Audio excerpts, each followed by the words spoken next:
Daging ini halal buat kami, haram buat Tuan. Seorang ulama, Abu Abdurrahman Abdullah bin Al-Mubarak Al-Hamzali Al-Marwazi, ulama terkenal di Mekah, yang menceritakan riwayat ini. Suatu ketika, setelah selesai menjalani salah satu ritual haji, ia beristirahat dan tertidur. Dalam tidurnya, ia bermimpi melihat dua malaikat yang turun dari langit. Ia mendengar percakapan mereka. "Berapa banyak yang datang tahun ini?" tanya malaikat kepada malaikat lainnya. 700.000, jawab malaikat lainnya. "Berapa banyak mereka yang ibadah hajinya diterima?" "Tidak satu pun." Percakapan ini membuat Abdullah gemetar. Apa? Ia menangis dalam mimpinya.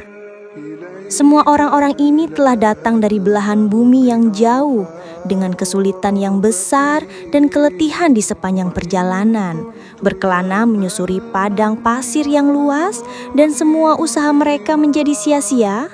Sambil gemetar, ia melanjutkan mendengar cerita kedua malaikat itu.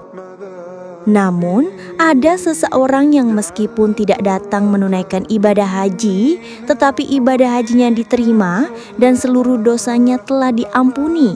Berkat dia, seluruh haji mereka diterima oleh Allah. Kok bisa? Itu kehendak Allah. Siapa orang tersebut?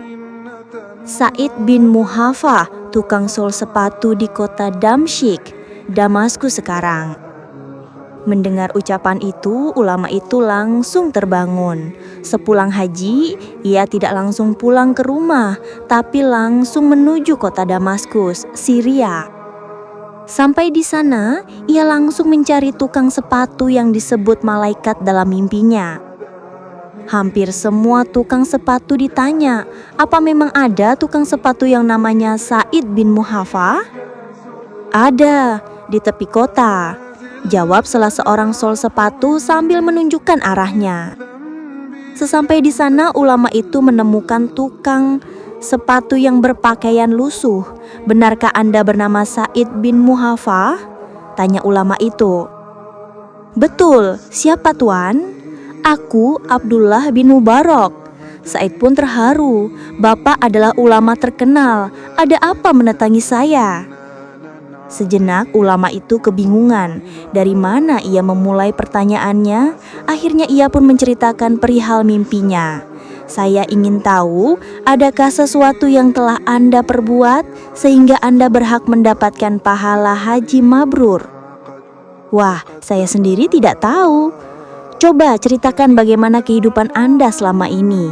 Maka Sa'id bin Muhafah bercerita, "Setiap tahun, setiap musim haji saya selalu mendengar, labaika Allahumma labaik, labaika la syarika laka labaik, innal hamda wa ni'mata laka wal mulka la syarika laka."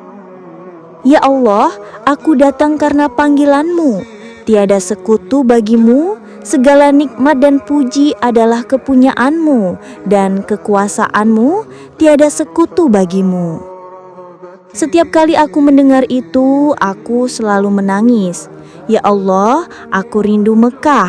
Ya Allah, aku rindu melihat Ka'bah. Izinkan aku datang, izinkan aku datang ya Allah. Oleh karena itu, sejak puluhan tahun yang lalu, setiap hari saya menyisihkan uang dari hasil kerja saya sebagai tukang sol sepatu. Sedikit demi sedikit saya kumpulkan. Akhirnya pada tahun ini saya punya 350 dirham, cukup untuk saya berhaji. Saya sudah siap berhaji. Tapi Anda batal berangkat haji. Benar, apa yang terjadi? Istri saya hamil dan sering ngidam. Waktu saya hendak berangkat saat itu, ia ngidam berat. Suamiku, engkau mencium bau masakan yang nikmat ini? Iya sayang, cobalah kau cari siapa yang masak sehingga baunya nikmat begini. Mintalah sedikit untukku. Ustadz, saya pun mencari sumber bau masakan itu. Ternyata berasal dari gubuk yang hampir runtuh. Di situ ada seorang janda dan 6 anaknya. Saya bilang kepadanya bahwa istri saya ingin masakan yang ia masak meskipun sedikit. Janda itu diam saja memandang saya, sehingga saya mengulangi perkataan saya. Akhirnya dengan perlahan ia mengatakan, "Tidak boleh, Tuan. Dijual berapapun akan saya beli." "Makanan itu tidak dijual, Tuan," katanya sambil berlinang mata. Akhirnya saya tanya, "Kenapa?" Sambil menangis, janda itu berkata, "Daging ini halal untuk kami dan haram untuk Tuan," katanya. Dalam hati saya, bagaimana ada makanan yang halal untuk dia tetapi haram untuk saya? Padahal kita sama-sama muslim. Karena itu, saya mendesaknya lagi. "Kenapa?" "Sudah beberapa hari ini kami tidak makan, di rumah tidak ada makanan. Hari ini kami melihat keledai mati, lalu kami ambil sebagian dagingnya untuk dimasak.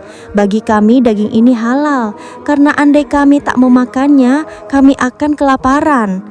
Namun bagi Tuan, daging ini haram." Mendengar ucapan tersebut, spontan saya menangis. Lalu saya pulang. Saya ceritakan kejadian itu pada istriku, ia pun menangis. Kami akhirnya memasak makanan dan mendatangi rumah janda itu. "Ini masakan untukmu."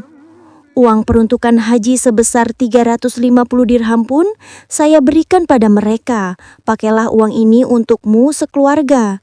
Gunakan untuk usaha agar engkau tidak kelaparan lagi." Ya Allah, disinilah hajiku. Ya Allah, disinilah Mekahku. Mendengar cerita tersebut, Abdullah bin Mubarak tak bisa menahan air mata.